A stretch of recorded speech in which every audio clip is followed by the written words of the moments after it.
Good morning, Denham Springs, and all points beyond. It's your darn deacon again. It's Wednesday, June the 10th, the 10th week in Ordinary Time.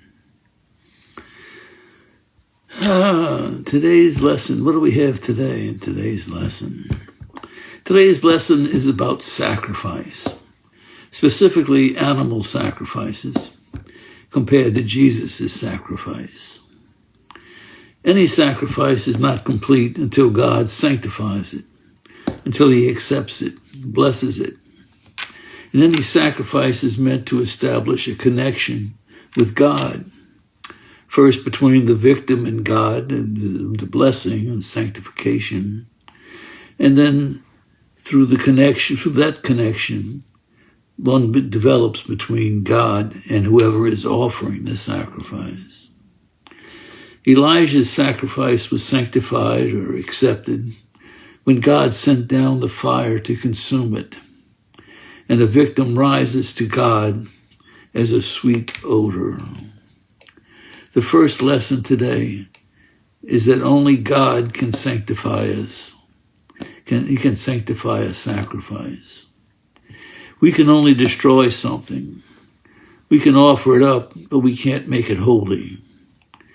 Many thinkers then and now objected to the animal sacrifices, asking what connection can there be between a slaughtered animal and God. Oddly, the Bible agrees with him. The prophets and the Psalms make it clear that God does not need the blood of sheep and goats. In fact, he is even disgusted with such offerings, because what he really wants is a life faithful to his law. Jesus himself quotes Hosea chapter 6, verse 6, "I desire mercy, not sacrifice,"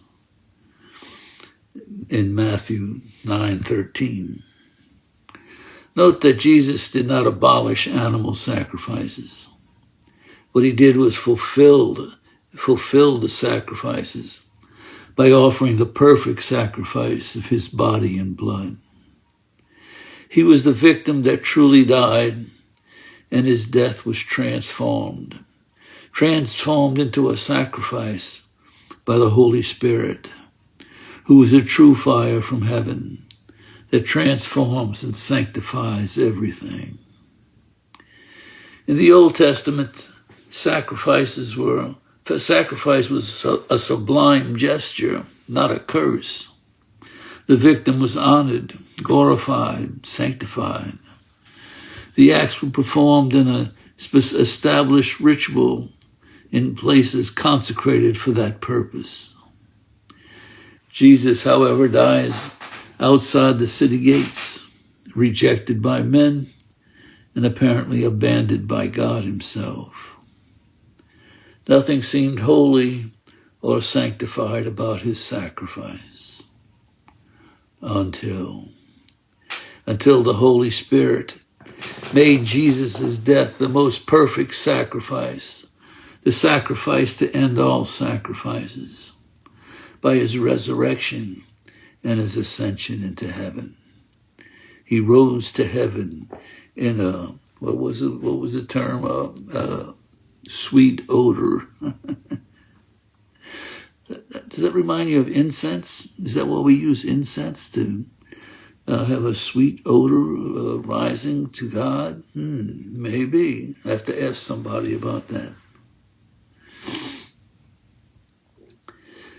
Was a holy, so that would leave off. When we find ourselves in difficult situations, impossible situations, not even remotely resembling Jesus' ordeal, but it's still difficult for us to see how misunderstanding, rejection, ingratitude, injustice can be transformed into an acceptable offering.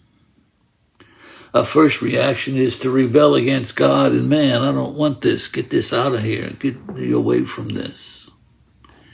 What we must do is follow Jesus' example. Begin with his prayer. Father, if you are willing, remove this chalice from me. Nevertheless, not my will, but yours be done. Offer your suffering to God so that he may sanctify it and make it holy, a holy and acceptable sacrifice to God on our behalf. Hope that helps you. I ask you to say a little prayer for me. Today is my 20th anniversary of ordination. 20 years ago, I was ordained a deacon.